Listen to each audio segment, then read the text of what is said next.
Hey everyone, I'm Casey Martin from Wine Country Pens and Wine Country Woodworks, and this is going to be the follow-up video of the cutoff casting video where I'm going to turn one of the blanks that I cast. So if you haven't checked out that video and don't know what I'm talking about, definitely check that out.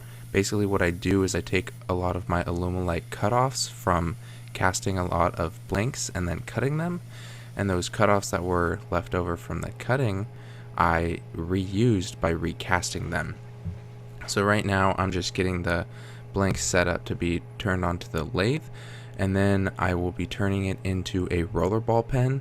And I'm really actually happy with how it came out. I don't think I'm going to turn this into a regular thing that I do with the cutoffs. If anyone's interested in the cutoffs until I fix my mold problem that is creating so many, or it's not really a problem, but until I make them thinner, let me know, because I'll definitely send some to anybody who is curious of reusing them, because it's always better to recycle if possible. So I will let you guys get into the turning because it's just about to start. So I'll play some music and then I'll come back to you guys in a bit. Enjoy.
So now that I've got it down to size, I am starting to sand it before I apply my CA finish.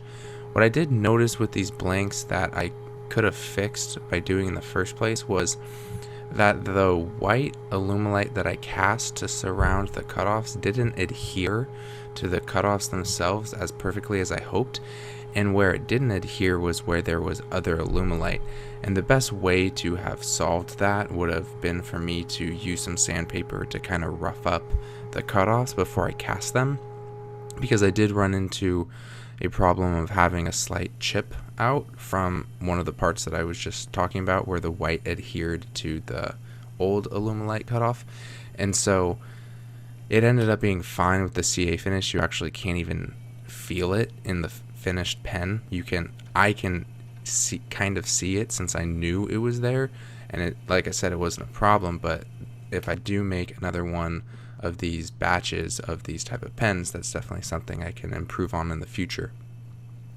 So right now I'm just applying my CA finish. I always apply 1 or 2 coats of thin CA, and I try not to use any activator when I am doing these first 2 coats, because I got this tip from Higgins, who's a fellow YouTuber and friend of mine, that it's a good idea not to use accelerator on the first couple coats of thin CA so that it can soak into the pores of the wood and any voids and cracks, because if you use accelerator, it's just going to harden instantly and not necessarily soak in.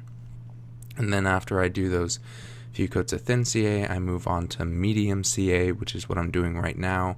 And it's really just a personal preference at that point. I use medium CA so that it applies on thicker, and then ultimately it goes faster in my opinion, but maybe some people are super quick with their thin CA finishes and do it at the same speed. But anyway, now I'm just sanding with micro mesh pads. I go all the way up to 12,000, which is the gray color at the end, and then after that I use HUT Ultra Gloss acrylic polish, and after that it looks great. So stay tuned for that because it's coming up soon.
So just finished up with the polish. I think it came out really great. Here's the close-up shot.